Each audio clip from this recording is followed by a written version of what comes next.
Hi Pumpkin Pies, I've been reading through some of the notes that I made for Self-Love September, for the blog post that I did and the videos that I made, and I thought that I would like to kind of round up the work that so many of you took part in by kind of talking a bit more about self-love and some of the ideas that I have about it. I want to start by saying something that I've kind of learned and got to grips with in my own life that I think might be helpful to some people. I always say forget false modesty, or if you're like me and you're into profanity, fuck false modesty works just as well.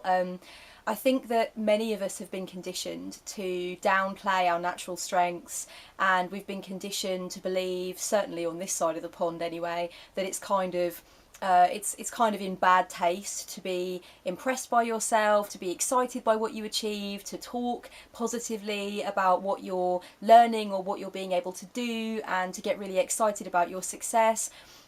All of these things are kind of things that we may have been conditioned or programmed out of, and we're kind of trained to believe that humility is what makes you a good person. Now, there's nothing wrong with humility as a concept, it's fine, and I do believe that there is such a thing as arrogance. I've seen it in other people, and I've seen it in myself in the past, and there is definitely a line, and you can overstep it.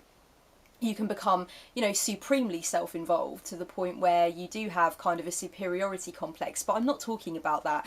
I'm really talking about the importance of getting behind your choices, being an ally for yourself, and being able to show up for yourself and celebrate what you've done, and celebrate the great things that you've achieved. And really, just as you would celebrate a friend's successes, it's really important to be able to celebrate your own. I think that's a key part of what it is to be self-loving. And a lot of the time, a lot of the messages that we absorb from the outer world, or the messages that we absorbed as we were growing up, kind of teach us that it's not acceptable to be proud of ourselves, and it's not acceptable to talk more about our strengths and our progressions and our successes than we do about our failures and our flaws. And sometimes we're even actively encouraged to push compliments rather away, to say, oh no, it was nothing, anybody could have done it, or it's really not that good, there's still so much more that I need to do, this kind of thing, where we're actually actively deflecting congratulations so that we can kind of seem like we have more humility, or so that we can seem like we're not big-headed. And quite often this language that we are kind of conditioned to use, or encouraged to use on some subtle level, actually absorbs into our cells, it absorbs into our psyche, and we come to believe that our successes and our achievements are really not that great, and there's no reason to congratulate ourselves for them. And I think that's really sad, and I think that's a massive block to self-love in so many ways. So I just want to encourage anybody out there who might be kind of entertaining false modesty, or kind of feeling like they're not allowed to celebrate and let their inner child go wild for what they're actually doing and kind of get excited about it. I want to tell you that it's one of the most magical things you can do for yourself. And I think this is why we talk quite often about surrounding yourself by people who do want to see you shine. There are kind of situations that we get ourselves into, and dynamics that we get ourselves into, whereby we are not surrounded necessarily by people who want to see us shine and succeed. We're not surrounded by people who are celebrating our choices. The most important thing is that you can celebrate your choices, and that really is, the whole animal. But if you're surrounded by people who kind of want you to dumb down or downplay what you're doing, or don't want to hear about how things are going for you, and don't want to kind of actively support and encourage you, people that don't really want to see you shine for one reason or another, then you're kind of doing yourself a disservice in that way too. And that's something that I would say, and something that I have seen people struggle with. And I'm friends with, not friends with, but I follow Leonie Dawson on Facebook. I really love the stuff that she puts on her Facebook page. If any of you guys out there haven't checked out Leonie Dawson, you might want to start following her page on Facebook, because she does say lots of interesting things about your personal journey towards success, and being authentic, and kind of thriving in business and in life. And she often talks about the importance of making sure that your external support system, as I like to call it, is bolstered by love and encouragement and support and reassurance, and people that will hold space for you as you hold space for them, and how that's a really important part of becoming a successful business person, and you know, feeling kind of more in touch with your journey and feeling that your journey is alive and your journey is dynamic and intricate and it's exciting, and everybody deserves to feel like that. Everybody has the right to feel like that. So really take a look at who it is that you turn to when you want to brainstorm, when you want to go through ideas with somebody, when you want to talk about what you're excited about, not just what you're afraid of, not just what your hang-ups are, but what you're truly excited about and what you're looking to move towards, because everybody deserves to have that sounding board of people who want to see you shine and are excited by the light that you are kind of putting out. So I think that's something that I definitely say. Happiness comes from within.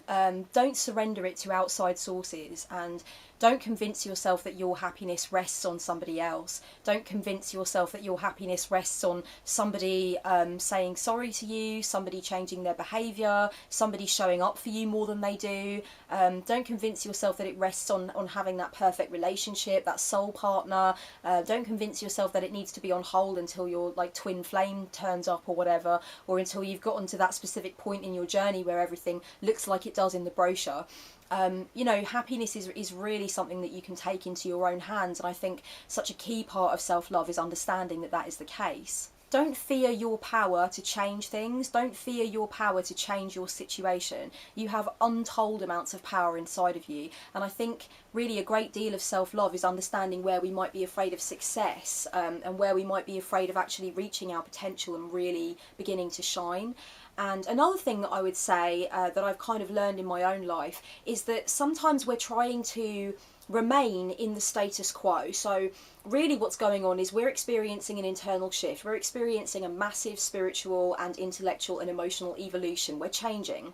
And instead of embracing that change and instead of really going into the new, we are trying to maintain our grasp on this old order, this old version of who we are. And sometimes it's because we're afraid of who we're going to be if we shift into that new version of ourselves. Sometimes it's because we're afraid of how other people might react. We're afraid of disappointing them. We're afraid of you know, kind of shattering their illusion of who we are, or kind of forcing them to become newly afraid of who we're becoming.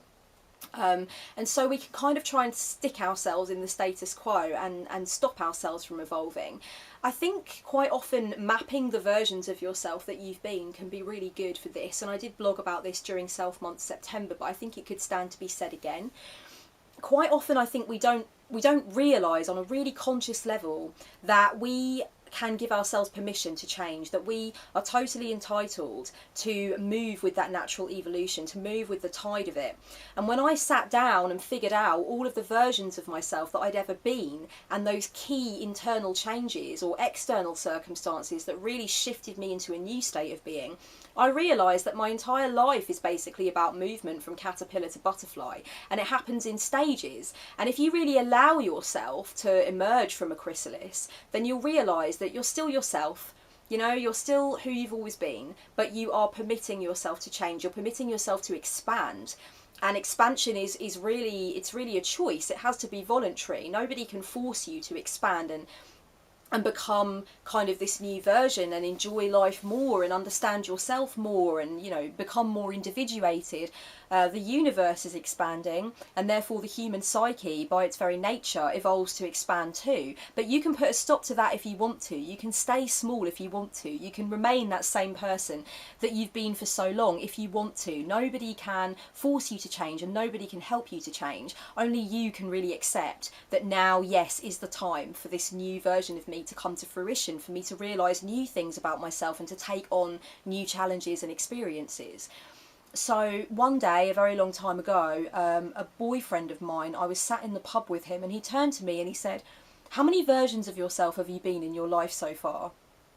And I thought to myself, well, damn, that is a really illuminating question. Nobody's ever really put it quite like that before. And it made me realise that I have the supreme entitlement, the supreme permission to change if I so choose, and to realise that there are versions of me that have been shed away like skins. And so when you actually sit down and you kind of map out the versions of yourself from childhood through adolescence, through the different stages of your adulthood, and you recognise where those key shifts have taken place, it kind of permits you to allow a key shift to take place again if it needs to, and to say farewell to whatever is no longer serving you, and to really make room for the new. There's a lot of tough love in self-love. That's a really interesting thing about it for me, because it kind of doesn't seem like it should be that way, but it really is. Like, self-love is really about accountability and responsibility. It's about realising that the power is within you to change things. And it's about realising that you need to show up for yourself and stop any reliance on anybody else or anything else to make you happy or to help you succeed or to help you to become more comfortable in your own skin. It really is on you. The onus is on you. And so self-love really forces you to confront any kind of emotional currency that you're trying to hold over somebody, or any blame gaming that's going on, or any kind of sense that you are directing responsibility for your life and responsibility for your happiness squarely towards somebody else rather than placing it onto yourself. And so I think anywhere where you can give yourself a little bit of tough love is a good thing, and you kind of hold your hand through it, and you know that it's the best thing for you, and you know that it is something that you need to do in order to be present with yourself and to really take your life by the balls. And many times in my life I've had to show up for myself in a self-loving capacity, in a tough loving capacity, sorry, whereby I kind of call myself on my own bullshit, and that is part of self-love. Calling yourself on your own bullshit is really a big part of the work, and realising that you have kind of been deflecting responsibility from yourself and owning the fact that that is not self-loving. That's kind of an important part of the work. I always advise people to take stock on a regular basis and to check in on a regular basis. So taking stock, in my kind of view of things, is more about taking a look at what's going on in the outer world, like what you're trying to achieve in tangible reality, your goals for career and so on and so forth, maybe the dynamics of your relationships and stuff. And just taking stock of where you have been, where you are now, where you want to go, kind of breaking things down into monthly check-ins, and kind of giving yourself time to just sit with yourself and think, okay, what have I achieved in that way? What kind of didn't quite rise in the oven in that way? And what do I want to do now? What's the next right action?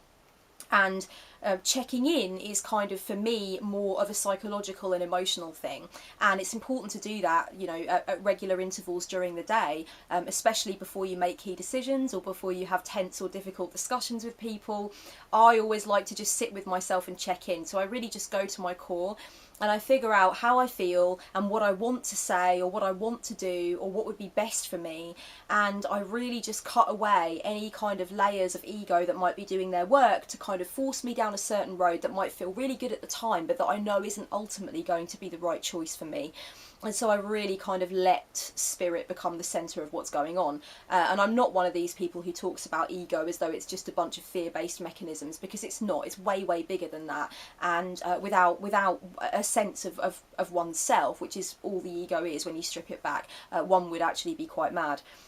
So it is necessary, but I think that there is such a thing as fear-based mechanisms that come from the ego, that come from that sense of wanting to protect what people think of you and protect what you think of yourself, and you want to refuse to see yourself in a certain way, you know, in a negative way. You maybe don't want to own up to how you are contributing to a difficult situation, and those fear-based mechanisms will stop you from doing the right thing for you, and they will stop you from making healthy choices. So that's really what checking in is all about. It's about making sure that you're not just sitting there passively on the ego train reading a newspaper and just allowing the train to go to its ultimate destination without questioning, hang on a minute, where is this train going? Where is the ultimate destination? Do I want to go there, or do I need to step off and take another train?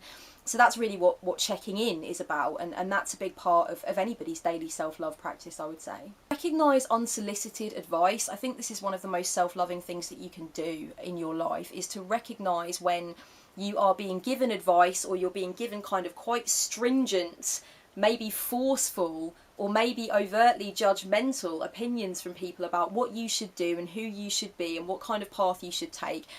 Recognising that certain advice comes to you unsolicited and can therefore be filtered through some kind of inner quality control, and that you don't ultimately have to take that advice, you do not have to take it on board, you are not obligated to follow it.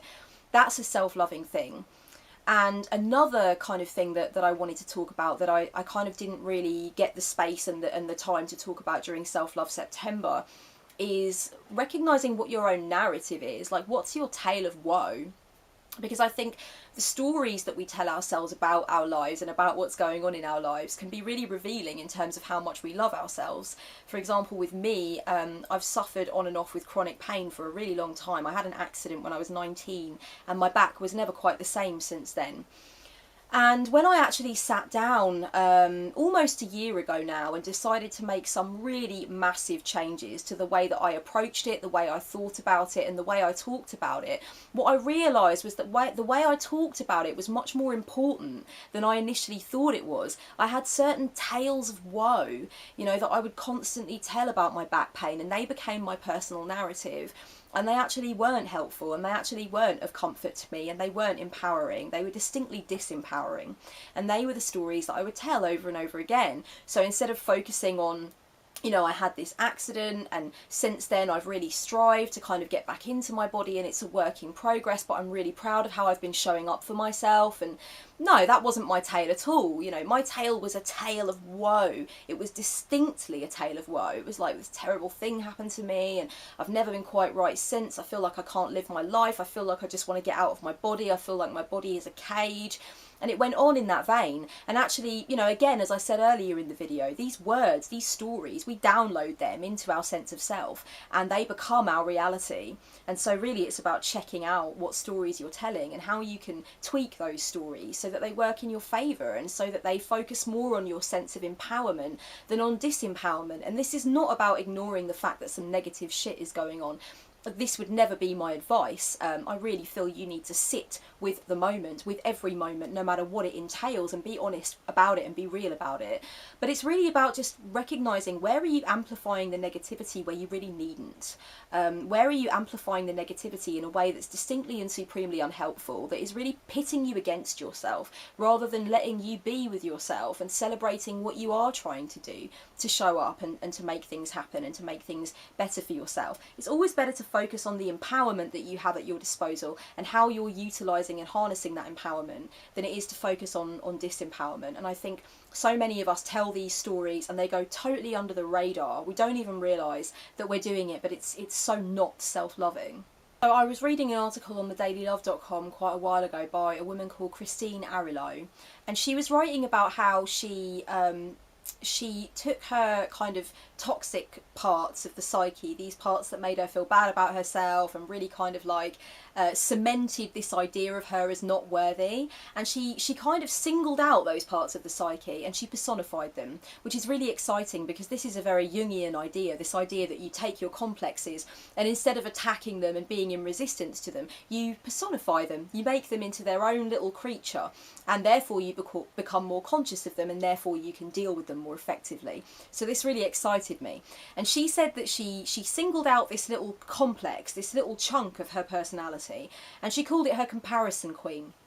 And the comparison queen, its job really was to very unhelpfully compare her to other people, to people that she admired, to people that, you know, she had a lot of time for, people whose successes she was particularly impressed by.